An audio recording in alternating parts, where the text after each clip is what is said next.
Just trying to make my first video about my 1934 Goudey set.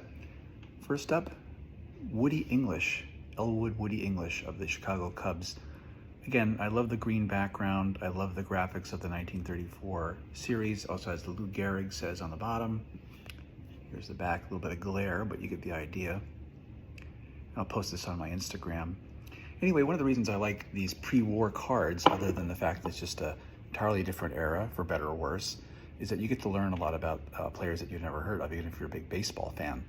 Woody was born in 1906, ended up graduating high school and working for Pure Oil and Firestone Rubber Company, and played amateur baseball for their corporate baseball team, and was scouted and seen by a semi-pro team in Ohio, was picked up by them, and in 1926 was signed by the Cubs for $50,000.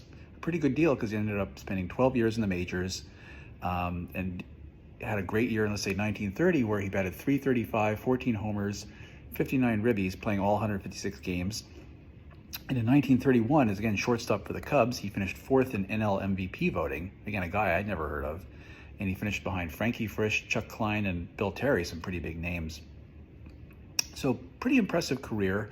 That ends, he goes working making airplanes during World War II, then works in a factory afterwards, and again, typical of the era, the financial realities of that era versus now.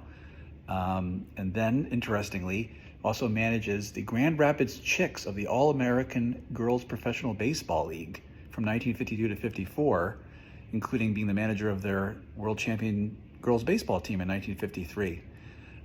Ends up retiring from that, works for State Farm Insurance for a while, and gets married, the usual kind of stuff, and dies in 1997, so lived 91 years, so a good life for Elwood.